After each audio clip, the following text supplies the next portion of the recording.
Hello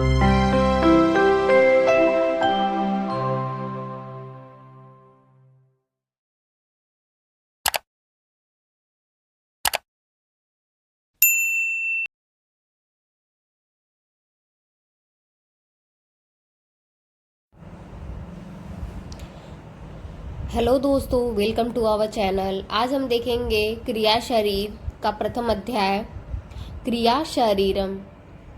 क्रिया प्रतिपादकम शारीरम क्रिया शारीरम अर्थात शरीर में उपस्थित विभिन्न अंग प्रत्यंग एवं अवयव की विभिन्न विभिन्न क्रियाओं का ज्ञान कराने वाला विज्ञान क्या कहलाता है? क्रिया शरीर कहलाता है। मतलब जितने भी ऑर्गन्स हैं, अंग प्रत्यंग है, उनका क्या करना, क्रियाओं का, उनके क्रियाओं का ज्ञान करने वाला विज्ञान क्या कहलाता है? क्रिया शरीर कहलाता है। शरीर में उपस्थित हृदय, फुसफुस अर्थात लंग, पाचक संस्थान, डाइजेस्टिव सिस्टम को कहा गया है। अमाशय को क्या कहा गया है? स्टोमक, मूत्र संस्थान, यूरिनरी ब्लैडर आदि अनेक अवयवों के द्वारा संपादित विभिन्न कार्यों का ज्ञान इस विज्ञान में किया जाता है। ठीक है। दोषों की क्रिया का निर्माण, भेदों का वर्णन, धातुओं का निर्माण एवं उनकी क्रिया विधि तथा विभिन्न प्रकार के मलों की उत्पत्ति। ठीक है। जितने भी मल है, जैसे स्वेद हो गया, पुरुष हो गया, मूत्र हो गया, ठीक है, उनको मल कहा गया है। उनकी उत्पत्ति, उसका कार्य, कैसे कार्य करता है तथा निर्गम आदि का वर्णन शरीर क्रिया विषय के अंतर्गत किया गया है।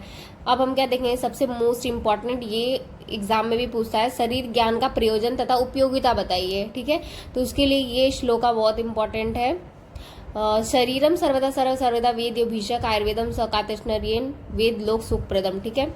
अर्थात चरक ने, ये कहाँ बताया गया है? चरक शारीर स्थान के 6वें अध्याय में बताया गया है। ठीक है। 19 श्लोका में, कि आचार्य चरक ने क्या बोला, शरीर ज्ञान के पिता के विषय में कहा कि सर्वदा सब प्रकार में संपूर्ण शरीर जो वैद्य जानता है।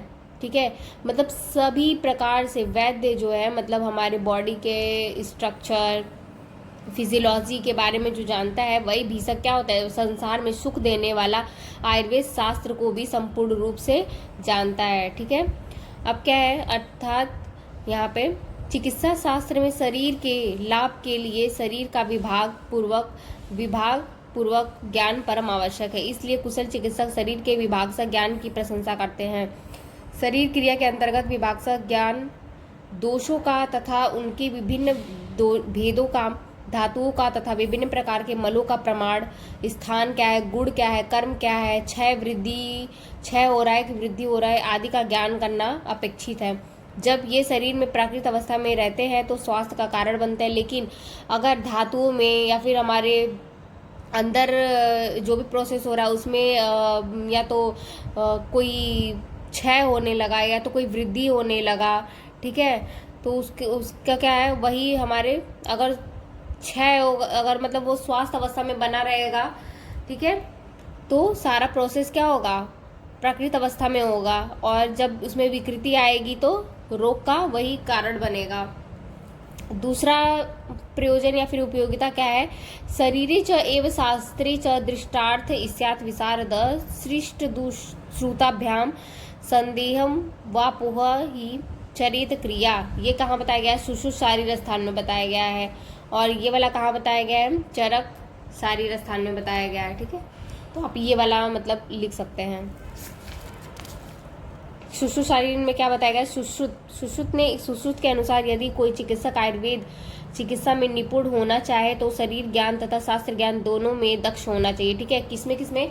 शरीर ज्ञान, ठीक है, शरीर का ज्ञान और शास्त्र का भी ज्ञान हमें होना चाहिए। ठीक है, मतलब चिकित्सा को होना चाहिए ताकि वो दोनों में दक्ष हो सके।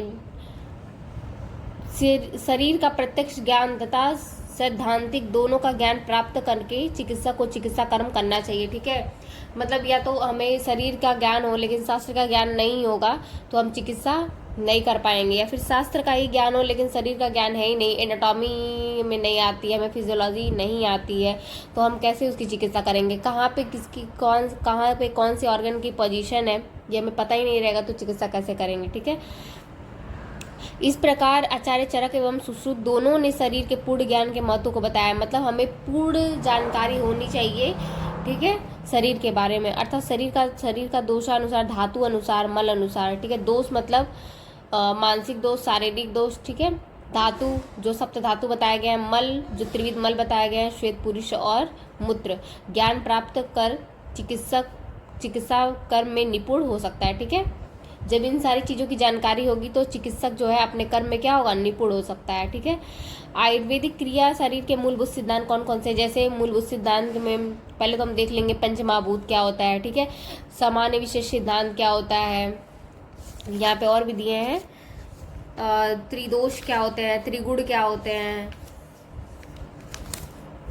देखते हैं एक एक करके।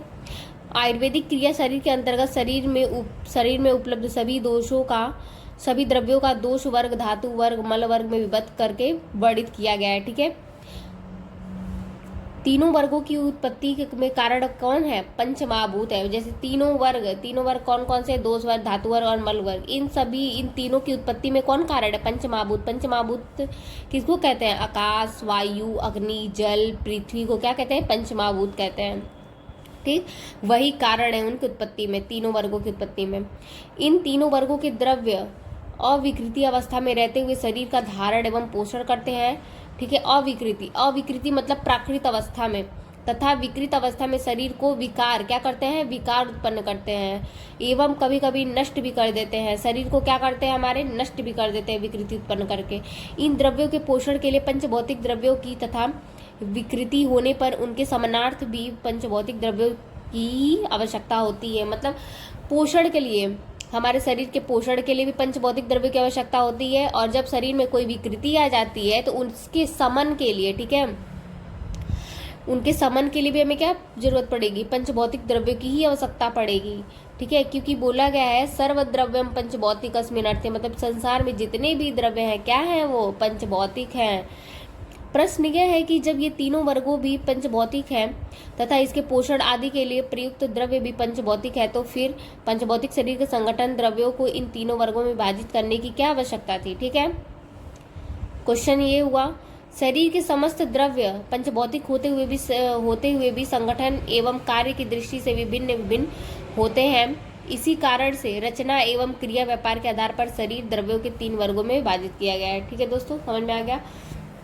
देखिए 3 वर्गों में डिवाइड किया गया है, कौन कौन से, दोष वर्ग, धातु वर्ग, मल वर्ग। ठीक है, अब हम देखेंगे सिद्धांत इसका, कौन कौन सा सिद्धांत है। सबसे पहले पंचमहाभूत सिद्धांत देखेंगे। तो संसार के स्थूल से स्थूल तथा सूक्ष्म से सूक्ष्म, स्थूल से स्थूल मतलब जितना भी मतलब हैवी, मोटा जो भी है स्थूल चीजें हैं, सूक्ष्म से सूक्ष्म जितने भी माइक्रो पार्टिकल्स हैं, ठीक है, उसको सूक्ष्म से सूक्ष्म द्रव्यों की उत्पत्ति पंचमहाभूत से ही होती है। कितना भी बड़ा हो चाहे कितना भी छोटा से छोटा चीज हो, वो सब की उत्पत्ति किससे हुई है, पंचमहाभूत से ही हुई है। किंतु पंचभौतिक होते हुए भी जिस महाभूत की प्राधान्य जिस द्रव्य में होता है, उसकी अभिव्यक्ति भी उसी महाभूत के गुणों द्वारा होती है। जैसे कि मान लीजिए कि ये पेन है, ठीक है, ये पेन स्थिर है, लेकिन इसमें कौन सी महाभूत होगी, इसमें तो है सारे महाभूत है, लेकिन सबसे ज़्यादा क्या होगा, पृथ्वी महाभूत होगा। ठीक है, क्योंकि ये स्थिर है, थोड़ा सा कठोर है, तो उसको क्या बोलेंगे, इसमें पृथ्वी महाभूत है। ठीक है, तो जिसमें जिस गुणों की प्रधानता होगी उसको उसी गुण से जाना जाएगा, मतलब वो प्रधान होगा। आकाश पंचमहाभूत किसको बोला गया है, आकाश, वायु, अग्नि, जल, पृथ्वी में से किसी एक के प्रधान होने पर द्रव्यों को उस विशेष महाभूत के अनुसार क्रमशः आकाशीय, वायव्य, तेजस, अग्नि, आप मतलब जल और पार्थिव कहा जाता है। पंचमहाभूत से द्रव्य की निष्पत्ति को समझने के लिए भूतों की 3 अवस्थाएं, ठीक है, बताई गई है। जैसे कि कौन कौन सी भूतों की 3 अवस्था, भूत है, महाभूत है, दृश्य भूत है। ठीक, तो भूत सबसे पहले क्या है, भूत क्या है, भूत या तन मात्रा की अवस्था में आकाश, वायु, अग्नि, जल, पृथ्वी में उनके गुण, ठीक है, क्या क्या, मतलब आकाश के क्या होंगे, शब्द, ठीक है, वायु के क्या होंगे, स्पर्श गुण होंगे, अग्नि के गुण क्या होंगे, रूप, जल का गुण क्या होगा, रस, और पृथ्वी का गुण क्या होगा, गंध। ठीक है, अव्यक्त अवस्था में रहते हैं, किसमें, अव्यक्त अवस्था में, जो छिपे रहते हैं, मतलब, और व्यक्त मतलब जो दिखाई देते हैं, अव्यक्त मतलब जो छिपे रहते हैं।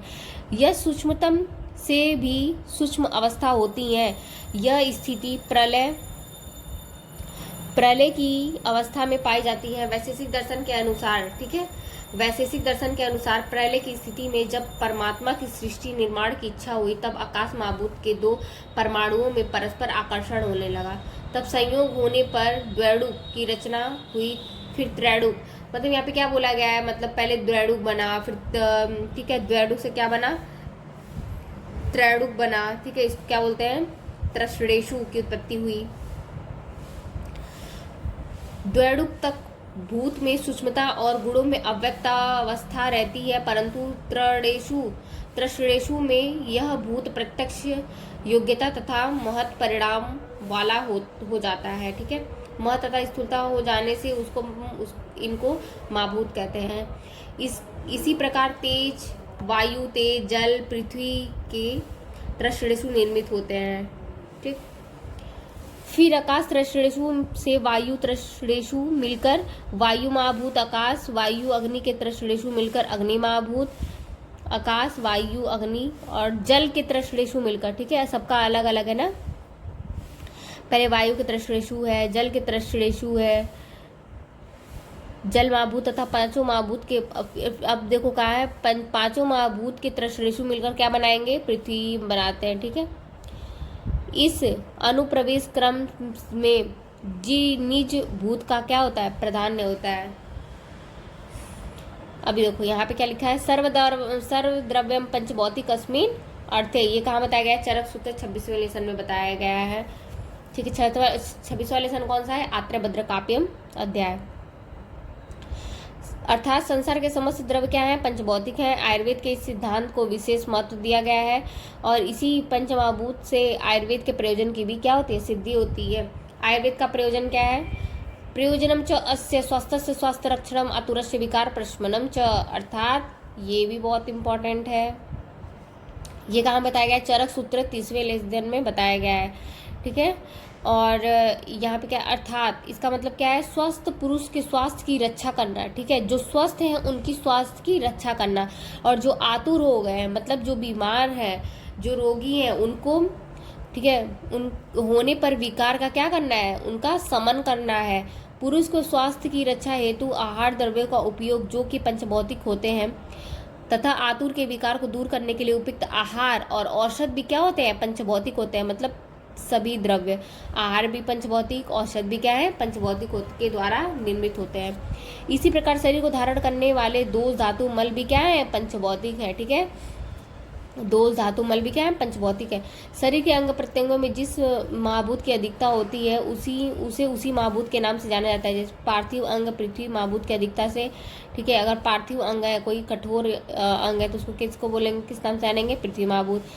कोई कहीं कहीं पे जलियांश है, जल जैसा, उसके जल महाभूत से जानेंगे। जहाँ पे अग्नि उष्मा होगी उसको अग्नि महाभूत से जानेंगे। जहाँ पे वायवी अंग होगा उसको वायु महाभूत से जानेंगे, और जहाँ पे आकाशीय अंग होगा, ठीक है, वहाँ उसको कैसे जानेंगे, आकाश महाभूत से अधिकता की जानेंगे।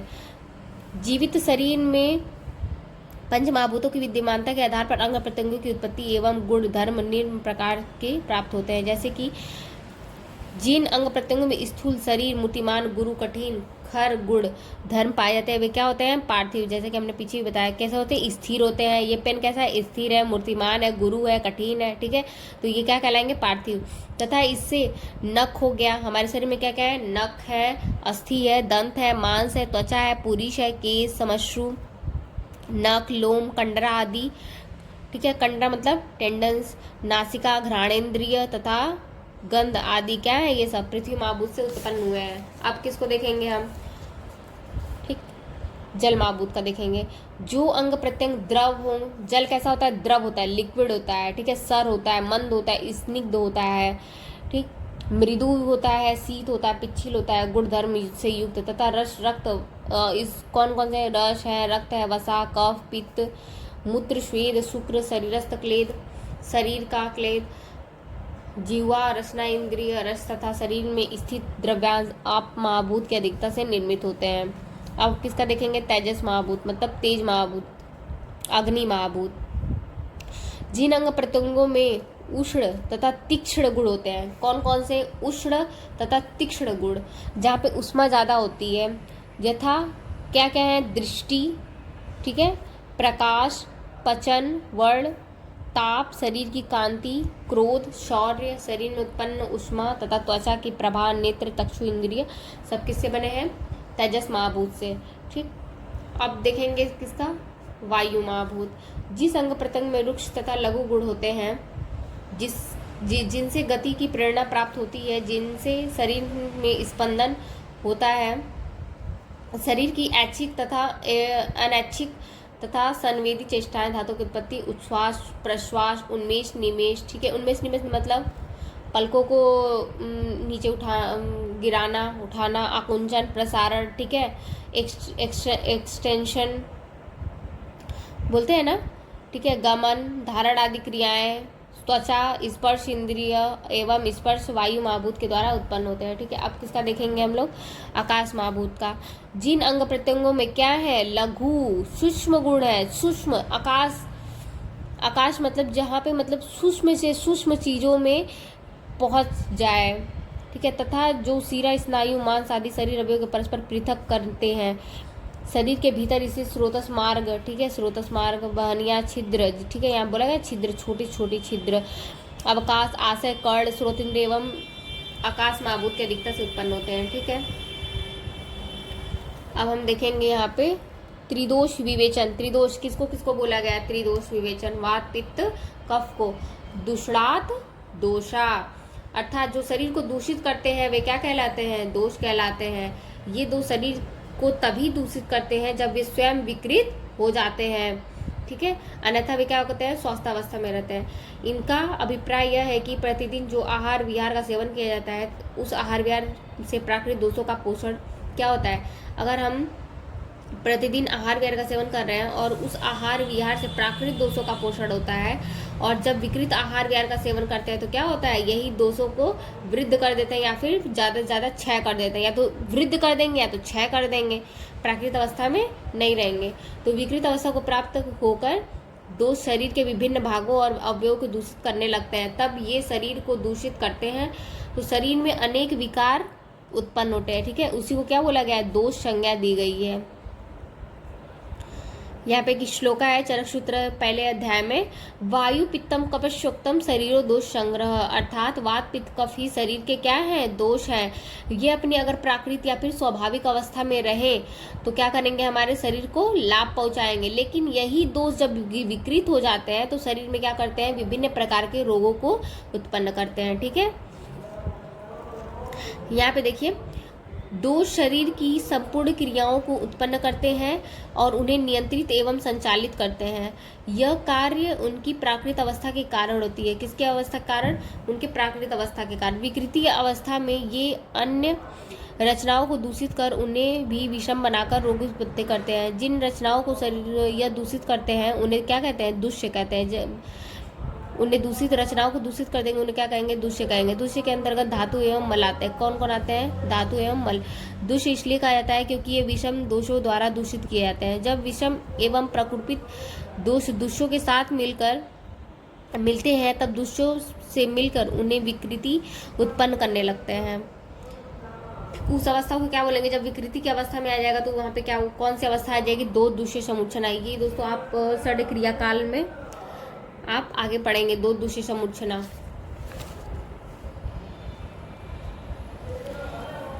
यहाँ पे देखिए एक श्लोका है, विसर्गादान विक्षेपे सोम सूर्य नीला यथा धारयंती जगत देहम कफ पित्त अनिलस तथा। अर्थात सुश्रुत ने कहा है जिस प्रकार शरीर में कार्य करते हैं उसी प्रकार दोष जो है शरीर में जिस प्रकार कार्य करते हैं उसी प्रकार जगत में विष, चंद्र हो गए, सूर्य हो गए, वायु जगत का क्या करते हैं? पोषण एवं संचालन करते हैं। ठीक है, दोष कितने होते हैं? दो होते हैं। ठीक है, दोष कितने? कभी भी आपको कोई अगर पूछे दोष कितने होते हैं तो आपको क्या बोलना है? दो होते हैं। ठीक है, ये नहीं बोलना है कि तीन होते हैं। ठीक है, वो शारीरिक में तीन होते हैं। दोष पूछे कोई तो क्या बोलना है? दो होते हैं, शारीरिक और मानसिक। शारीरिक में कितने हैं? तीन है, वात पित्त कफ, और मानसिक में क्या है? दो है, रज एवं तम। सत्व को नहीं लिया गया है। ठीक है, त्रिगुण किसको कहते हैं? हाँ, सत्व रज तम की साम्यावस्था ही प्रकृति है। मूल प्रकृति को अव्यक्त भी कहते हैं। यह एक और सत्व रज तम गुण वाली होती है। ठीक है, यहाँ पे एक चीज आप देखिए, अव्यक्त या मूल प्रकृति किसको कहा गया है? सत्व रज तम से युक्त क्या है? साम्य अवस्था। ठीक, उसके बाद उसके बाद क्या आया? महत बुद्धि आई। ठीक है, उसके बाद अहंकार। अहंकार जो है 3 पार्ट में डिवाइड हुआ, सात्विक, रासिक और तामसिक। ठीक है, सात्विक और रासिक मिलके क्या बनाएंगे? एकादश इंद्रिय बनाएंगे। और रासिक और तामसिक मिलके क्या बनाएंगे? पंच तन्मात्रा बनाएंगे। और पंच तन्मात्रा से ही क्या उत्पन्न हुई है? पंचमहाभूत उत्पन्न हुई है। ठीक है, और यहाँ पे दोस्तों देखिए, एकादश इंद्रिय किसको कहते हैं? कभी कभी ये क्वेश्चन पूछ देता है एमसीक्यू में। ठीक है, कि एकादश इंद्रिय किसको कहते हैं? 5 ज्ञान इंद्रिय है, 5 कर्म इंद्रिय है और मन। ठीक है,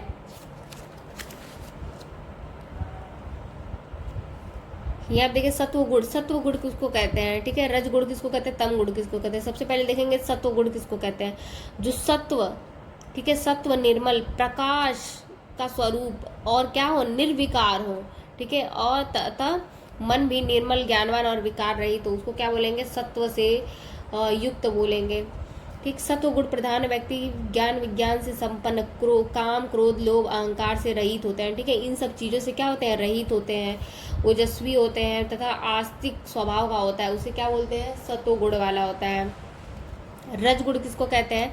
रज गुण जो होता है आसक्ति उत्पन्न करने वाला तथा तृषा उत्पन्न करता है। यह मनुष्य को कर्म करने हेतु प्रेरित करता है। क्या करने हेतु? कर्म करने हेतु प्रेरित करता है। अब देखेंगे रजोगुण की प्रधानता होने पर इंसान क्या, मनुष्य क्या क्या करता है? लोभ, कार्य करने की अति प्रवृत्ति, विभिन्न प्रकार की इच्छाएं उत्पन्न हो जाती है और व्यक्ति लोभ, दम, क्रोध, ईर्ष्या, द्वेष एवं अहंकार से क्या होता है? युक्त होता है।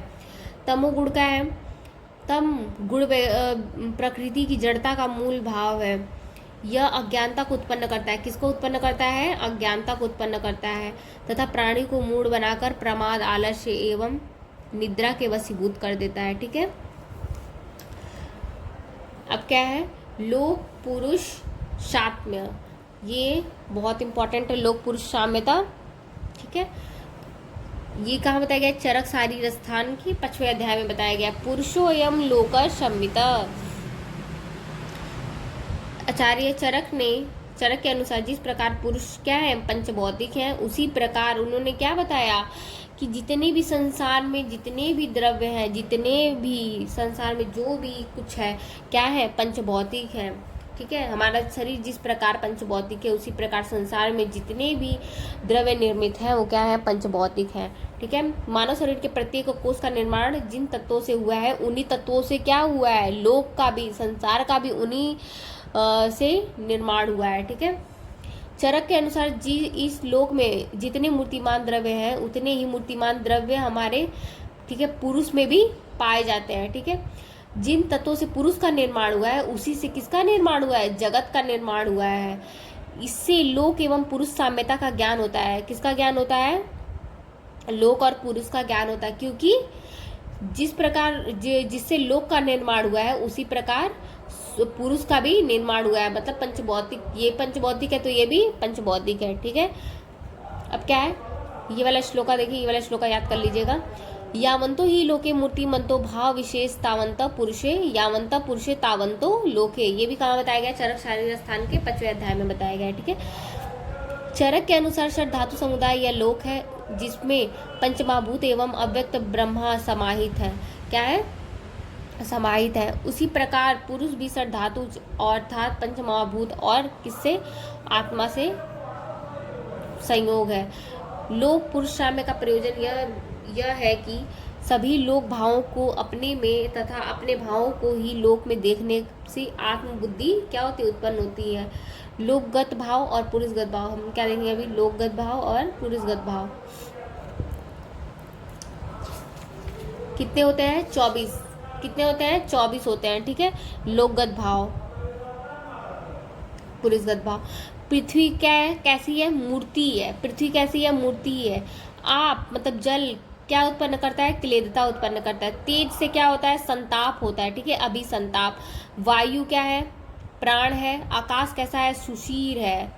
ठीक है, ब्रह्मा क्या है? अंतरात्मा, ब्रह्मा की विभूति, अंतरात्मा विभूति। ब्रह्मा विभूति प्रजापति का क्या है? आत्म विभूति मन। इंद्र का क्या है? अहंकार। ठीक है, इंद्र का वैसे भी आपको पता है इंद्र कैसे थे? अहंकार। ठीक है, आदित्य मतलब आदान। यहाँ आप देखिए रुद्र, रुद्र मतलब रोष। सो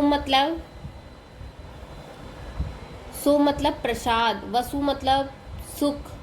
अश्विनी कुमार मतलब कांति। मारुत का क्या होगा? उत्साह होगा। विश्वदेव का क्या होगा? इंद्र एवं अर्थ होगा। तम का क्या होगा? मोह होगा। ज्योति का क्या होगा? ज्ञान होगा। सृष्टि का क्या होगा? गर्भाधान। कृतयुग मतलब बाल्यावस्था को लिया गया है। त्रेता मतलब युवावस्था को लिया गया है। द्वापर मतलब बुढ़ापा या फिर स्थावीर्य। कलयुग रोगी को कहा गया है, आतुर्य। युगांत अर्थात मरण को। ठीक है, अब क्या है? आधुनिक मानव शरीर के रासायनिक संगठन में भी लोक एवं पुरुष की साम्यता दिखती है। जिन तत्वों से मानव शरीर निर्मित है वे लोक में भी पाए जाते हैं और लोक निर्माण में भी उन्हीं से होता है। ठीक है, अब क्या देखेंगे हम लोग? सामान्य विशेष सिद्धांत। सामान्य विशेष सिद्धांत क्या है? बहुत इंपॉर्टेंट है, ये श्लोक याद कर लीजिएगा। चरक में भी आपको पूछ सकता है और क्रिया शरीर में भी पूछ सकता है। ठीक है, और पदार्थ विज्ञान में भी पूछता है। ठीक है, तो सर्वदा सर्वभावनाम सामान्य वृद्धि कारणम ह्रास हेतु तो विशेष प्रवृत्ति उभयश्यतु। ठीक है, अर्थात क्या है? अगर हम सर्वदा सभी भावों की वृद्धि करने वाला सामान्य होता है और ह्रास या कम करने वाला कारण विशेष होता है। ठीक है, आयुर्वेद में चिकित्सा हेतु सामान्य विशेष दोनों की प्रवृत्ति या क्रिया की जाती है, जिसे कि शरीर में उपस्थित दो धातु मलों की वृद्धि और ह्रास किया जाता है। ठीक है, अगर मान लो कोई चीज़ें बहुत ज़्यादा बढ़ गई हैं, ठीक है, उसको ह्रास करना है तो हम किस सिद्धांत से करेंगे? विशेष सिद्धांत से करेंगे। ठीक, अगर कोई बहुत चीज़ क्या हुई है? ह्रास हो गई या फिर कम हो गई तो उसका कैसे करेंगे? सामान्य सिद्धांत से करेंगे, क्योंकि सामान्यम वृद्धि कारणम। भाव द्रव्य से भाव शब्द से द्रव्य गुण कर्म ये तीन अर्थ लिए गए। क्या क्या? द्रव्य गुण और कर्म। ठीक है, द्रव्य गुण और कर्म ये तीन अर्थ लिए गए हैं। अर्थात द्रव्य गुण कर्म की जब तक ये स्थिति बनी रहती है तब तक इन तीनों की वृद्धि सामान्य से होती है। ठीक है, और तथा उनका ह्रास किससे होता है? विशेष के द्वारा होता है, जो आपको बता दी हूँ मैं। सामान्य विशेष इन दोनों का संबंध शरीर से होता है, अर्थात जब शरीर में किसी धातु विशेष की कमी पाई जाती है। ठीक है, अगर मान लीजिए किसी धातु में क्या होती है? ह्रास हो जाती है, कमी पाई जाती है, तो उसके सामान्य द्रव्य गुण कर्म का प्रयोग करके उसकी क्या कराते हैं हम लोग? वृद्धि कराते हैं। ठीक है, ये तीन प्रकार का होता है ना, द्रव्य सामान्य, गुण सामान्य और कर्म सामान्य। सबसे पहले क्या देखेंगे? द्रव्य सामान्य को देखेंगे। द्रव्य सामान्य मतलब मान लीजिए कोई द्रव्य से हम क्या कर रहे हैं? उसकी वृद्धि करा रहे हैं। जैसे क्या है? मांस खाने से ही क्या होती है? मांस की वृद्धि होती है, तथा उसमें भी मांस खाने वाले जो जंतु है उनका अगर मांस खाया जाए तो उसमें भी विशेष करके मांस की वृद्धि होती है। ठीक है, अब हम क्या देखेंगे? गुण सामान्य। जैसे गुड़, जैसे मान लीजिए दूध है एवं घी खाने से क्या होती है? शुक्र की वृद्धि होती है, क्योंकि इसका गुण और इसका गुण क्या है? से समान है। ठीक है, शुक्र की और घी की, क्योंकि दूध एवं घी के गुण क्या है? समान है। कर्म सामान्य देखेंगे। कर्म से क्या होता है? जैसे मान लीजिए वात क्या है? वात का कर्म क्या है? चंचल है। ठीक है, अतः हम दौड़ेंगे तो किसकी वृद्धि होगी? वात की ही वृद्धि होगी। ठीक है, तो कफ का कार्य क्या है? स्थिरता है। अतः हम सोते हैं, जब बैठते हैं तो हमारे शरीर में क्या बढ़ता है? कफ की वृद्धि होती है। ठीक है, तो ये हमने देख लिया है तीन, द्रव्य सामान्य, गुण सामान्य और कर्म सामान्य। अब हम देखेंगे इसी तरह विशेष के लिए भी है। ठीक है, विशेष के लिए भी है। अगर हमें किसी मतलब ह्रास कराना है तो हम विशेष सिद्धांत को लेके करेंगे। जैसे कि द्रव्य विशेष, गुण विशेष, कर्म विशेष। द्रव्य विशेष में क्या है? अगर अस्थि मांस से विशेष या भिन्न होता है, अर्थात मांस वृद्धि होने पर अस्थि का प्रयोग हानिकारक होता है। वायु प्रधान मक्का का सेवन करने से पार्थिव गुण युक्त मांस का ह्रास होता है। अतः स्थूल व्यक्तियों को, ठीक है, स्थूल व्यक्तियों को मांस कम करने हेतु मक्का, बाजरा आदि का प्रयोग करना चाहिए। किसका प्रयोग करना चाहिए? अगर मान लीजिए किसी व्यक्ति में स्थूल है, मांस ज़्यादा है, तो उसको कम करने के लिए हम क्या देंगे? मक्का देंगे, बाजरा देंगे। ठीक है, गुण विशेष में क्या देंगे, वायु क्या होता है, रुक्ष होता है, लघु होता है, शीत होता है, ठीक है। और इसके विपरीत क्या है, तैल जो होता है स्निग्ध होता है, गुरु होता है, उष्ण होता है। तो हम क्या करेंगे यहाँ पे, तैल से क्या करेंगे, वायु का ह्रास करा देंगे, ठीक है। किसी में मान लीजिए किसी के शरीर में क्या हो गया, वात बहुत ज्यादा बढ़ गया है, ठीक है, उसमें रुक्षता, शरीर में क्या आ गया, रुक्षता आ गई है, लघुता आ गई, शीतता आ गई है, ठीक है। तो जहाँ पे हमारे बॉडी में जहाँ पे रुक्षता होती है, हम तेल से मालिश करते हैं ना, ठीक है, तो वो हम क्या करेंगे, तेल से क्या करेंगे, वायु का ह्रास करेंगे, ठीक है। अब कर्म, मान लीजिए वो कि वायु क्या है, चल है, बैठने या सोने से कर्म स्थिरता उत्पन्न करने वाला विशेष है, अतः बैठने सोने से क्या होता है, वायु और नाशक होता है। मान लीजिए किसी में वात बहुत ज़्यादा बढ़ गया तो उसको हम क्या कर देंगे, बैठा देंगे, सुला देंगे, तो क्या हो जाएगा, क्योंकि बैठने से सोने से हमने क्या देखा था यहाँ पे कि बैठने या सोने से कफ की वृद्धि होती है, ठीक है। तो जिसके में वात बढ़ा है उसके में हम क्या करा देंगे, उसको लिटा देंगे या फिर बैठा देंगे, ठीक है। या तो किसी में कफ, अगर मान लीजिए कफ बहुत ज़्यादा बढ़ा है तो उसको क्या करा देंगे, उसको दौड़ने के लिए बोलेंगे, तैरने के लिए बोलेंगे, जिससे कि उसका कफ का नाश हो जाए, ठीक है। अब क्या है स्रोतस, क्या है स्रोतस, स्रोतस शब्द किससे बना है, श्रु श्रवणे धातु से उत्पन्न हुआ है, जिसका अर्थ है निःसरण, निश्वास, रिश्ना, पावन, अतः अतिवेदन, ठीक है। ये टर्म याद रखिएगा आप लोग, किसी भी नाम से आ सकता है, निःसरण, निश्याव, रिश्ना, पावन, ठीक है। इसका एक श्लोक है यहाँ पे, श्रवणात् श्रोतांसी, क्या है, श्रवणात् श्रोतांसी, चरक सूत्र स्थान 30वें अध्याय में बताया गया है। स्रोतस के कार्य क्या क्या है, मूर्तिमंत भावों की उत्पत्ति तथा विनाश स्रोतों पर निर्भर करता है, स्थायी तथा अस्थायी धातु की उत्पत्ति तथा अस्थायी धातुओं का वहन करता है, पोषक अंश को लेकर यथा प्रमाण पोषक कार्य अनवरत रूप से चालू रखना स्रोतस का मुख्य कार्य है, ठीक है। संख्या कितने होते हैं शरीर में, शरीर स्रोतों में है, ठीक है। शरीर हमारे क्या है, स्रोतों में है, जितने मूर्तिमंत भाव है उतने ही क्या है, स्रोतस है, मतलब असंख्य स्रोतस है, ठीक। लेकिन यहाँ पे देखिए क्या बोला गया है, अपरिसंख्य मतलब जिसकी गणना नहीं की जा सकती, ठीक है। परंतु स्रोतों का मूल, दुष्टि, कारण तथा चिकित्सा, इनको ध्यान में रखते हुए चरक ने स्रोतों का वर्गीकरण किया है। पहले तो मतलब अपरिसंख्य होते हैं, लेकिन इसके मूल, दुष्टि का कारण और चिकित्सा को ध्यान में रखते हुए चरक ने क्या बोला है, स्रोतों का वर्गीकरण किया है, ठीक है। तो चरक ने कितना बोला, 13 संख्या मानी है, और सुश्रुत ने क्या माना है, 11 क्या माना है, युग्म माना है, अर्थात मतलब उसका डबल 11 टू 22 संख्या, कितने संख्या मानी है, 22, ठीक है। तो सबसे पहले क्या है, ये 13 है ना, 13 यहाँ पे ये चरक का, इन्होंने चरक ने क्या नहीं माना है, आर्त व स्रोतस नहीं माना है, और सुश्रुत ने क्या नहीं माना है, अस्थि व स्रोतस नहीं माना है, मज्जा व स्रोतस नहीं माना है, और स्वेद व स्रोतस नहीं माना है। तो ये आप लोग याद रखिएगा, अस्थि, मज्जा और स्वेद व स्रोतस किसने नहीं माना है, सुश्रुत ने माना है, नहीं सुश्रुत ने नहीं माना है, ठीक है। वहां पे क्या माना है उन्होंने, आर्त व स्रोतस माना है, ठीक है। प्राण व स्रोतस किसको बोला गया, चरक ने क्या बोला है, हृदय और महास्रोतस, ठीक है। और सुश्रुत ने क्या बोला है, हृदय और रसवाही धमनिया। उदगवा स्रोतस में क्या है, तालु, क्लोम। आनवा स्रोतस में क्या है, अमाशय और वाम पार्श्व मूल है। रसवा स्रोतस का मूल क्या है, हृदय और 10 धमनिया। रक्तवा स्रोतस का मूल क्या है, यकृत और प्लीहा। मांस का स्रोतस क्या है,